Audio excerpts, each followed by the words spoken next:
exists today, its origins can be traced to the King's Council of Advisors, which included important noblemen and the leaders of the church.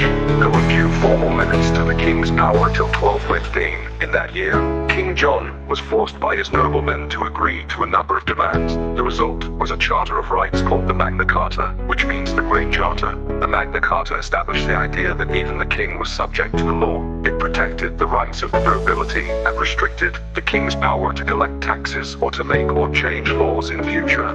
The king would need to involve his noblemen in decisions. In England, parliaments were called for the king to consult his nobles, particularly when the king needed to raise money. The numbers attending Parliament increased, and two separate parts, known as houses, were established. The nobility, great landowners, and bishops sat in the House of Lords Knights, who were usually smaller landowners, and wealthy people from towns and cities were elected to sit in the House of Commons. Only a small part of the population was able to join in electing the members of the Commons. A similar parliament developed in Scotland. It had three houses called estates: the Lords, the Commons, and the clergy.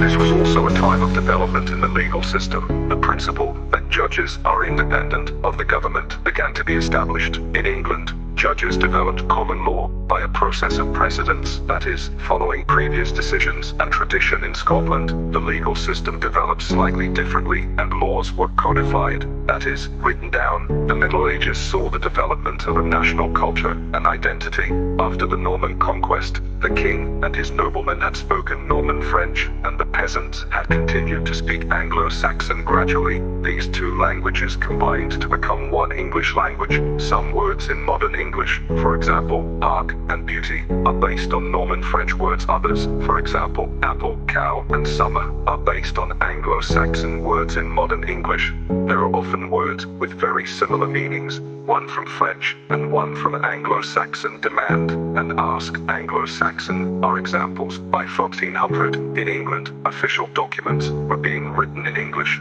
and English had become the preferred language of the royal court and parliament.